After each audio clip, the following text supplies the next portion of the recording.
Учурдун ыңгайлуу шарттарын колдонуп оңой жашасаңыз болот.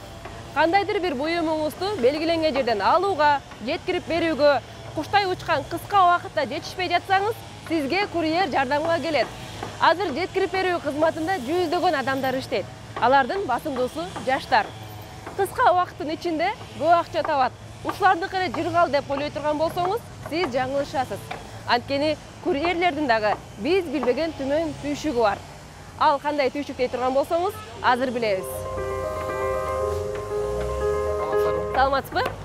Кутмандуу таңыңыз менен мынакей азыр иш күнүңүздү баштоонун алдында турган экенсиз. Алгачкы буйрутмаңызды кабыл алдыңыз, Алдым. Кайсыл жакка барабыз? Акынбаева Кызмалиева көчөсү кесилишинде Салоя 312 деген кафе бар, ошол жакка. Сизди күтүп атат азыр. Келиңиз, анда кеттик.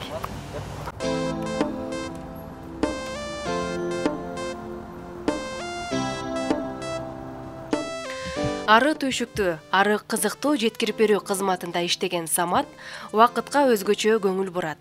Ар бир буйрутмасын тез жана ысык боюнча жеткирүү менен бирге жол эрежесин дагы эске алат.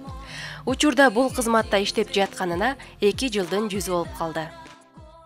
Буга чейин көрүп жүргөм интернетте, жумушка кирердин алдын ушундай курьер керек болуп атат, анан графиги свободный депчи. Свободный график болгондо, эркин график болгондо канчадан канчага чейин иштейсиз? Каалагандай, күнүнө кааласаң 1 саат иштесең болот.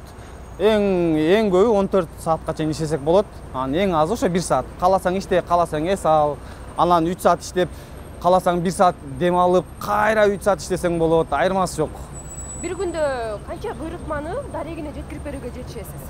Эми ар кандай ошо заказдын түшүнө жараша.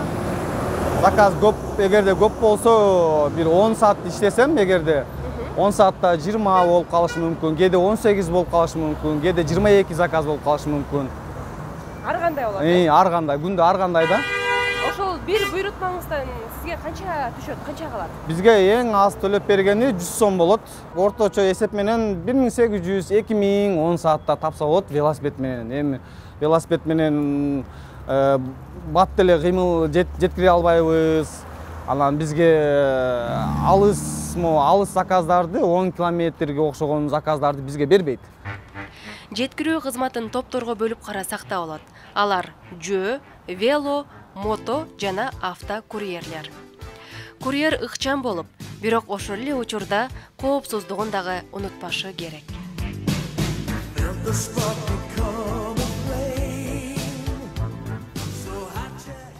Саламатсызбы. 463 номер. Текшерип алыңыз. Чейиңиз бул жакта. Наличный. Окей, акчаңыз. Эми бирдемке дей албайбыз, жетип барганча муздап калышы мүмкүн, жылып калышы мүмкүн.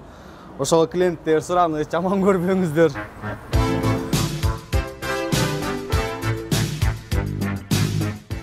Тамагын күтүп атса керек. Сизди дароо сөйсө керек, ысык тамак деп.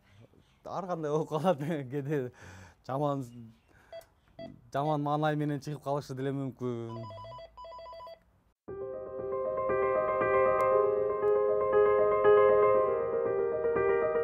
Ошо заказды жеткирип чыктык. Буйруса.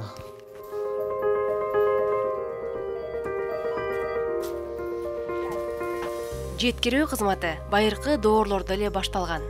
Алар кат кабарларды гана эмес, буюм тайымдарды дагы бир жерден бир жерге атчан чабармандар аркылуу узак аралыкка чейин жеткирип, бул кызматты аркалашкан. Нурай Шарабидин кызы, Алмаз Турузбаев, Замана студиясы.